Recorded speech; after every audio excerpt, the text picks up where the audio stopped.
അപ്പൊ രാവിലെ ഒരു 3:30 സമയത്ത് ഇതിന്റെ ഓണർ വിളിച്ച്, പക്ഷെ പോകാൻ പറ്റില്ല. അതാ ഒരു 5 മണി കഴിഞ്ഞിട്ടാണ് ജെട്ടിയിൽ പോകുന്നത്. പോകുമ്പോൾ മഞ്ജു ഭയങ്കര റോളിങ്ങിലാണ്.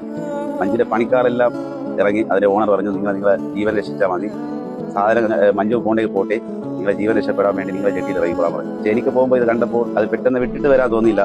ഞാനൊരു ബോട്ടുകാരനാണ്. അപ്പൊ ബോട്ട് മഞ്ജു ഉണ്ടാക്കുന്ന ആ ഒരു സിറ്റുവേഷൻ എങ്ങനെയാണെന്ന് അറിയാൻ പറ്റും. ഉണ്ടാക്കുന്ന ടൈമിൽ നമുക്ക് വീട്ടിൽ ചിലപ്പോൾ ഒരു നേരത്തെ കടി വാങ്ങാൻ പൈസ ഇല്ലാത്ത ടൈമിൽ നമ്മൾ ബോട്ടിൽ പണിയാണ് എടുക്കുന്നത്. അപ്പൊ അത് കണ്ട് വിട്ടിട്ട് വരാൻ തോന്നിയില്ല. അങ്ങനെ ആ ഒരു ഗ്രേനിൽ അതിന്റെ തണ്ടയിലുണ്ടായിരുന്നു. അയാൾ പറഞ്ഞു എന്നോട് കയറാന്ന് പറഞ്ഞു. ഞാൻ ചോദിച്ചു, നിങ്ങൾ കയറും? ഷാജാൻ കയറാണെങ്കിൽ താ കയറാം. പിന്നെ അതിന്റെ സ്റ്റാരിങ്ങിന്റെ റോപ്പൊക്കെ പൊട്ടി കിടക്കായിരുന്നു. പിന്നെ അതൊക്കെ റെഡിയാക്കി ഒരു ഗ്യാപ്പിൽ മഞ്ജു അയച്ചു വിട്ടിട്ട് ഞങ്ങൾക്ക് ഓടാൻ പറ്റി. അങ്ങനെ അത് രക്ഷപ്പെട്ട് കടുവത്തിൽ കൊണ്ട് മഞ്ജു അവരെ സേഫാക്കി കൊടുത്തു. എല്ലാവരും പേടിച്ച് ഇറങ്ങിയെങ്കിലും ഷാജാൻ ധൈര്യം അള്ളാഹു കൊടുത്ത് അവര് കോടിക്കണക്കിന് രൂപന്റെ ഒരു സമ്പത്താണ്. ചെറിയ സംഭവമൊന്നുമില്ല. അപ്പൊ ഇതൊക്കെ കാണുന്ന വേണ്ടപ്പെട്ട അധികാരികൾ അദ്ദേഹത്തിന് വേണ്ട ബഹുമതി കൊടുക്കണമെന്ന് ആണ് എനിക്ക് പറയാനുള്ളത്.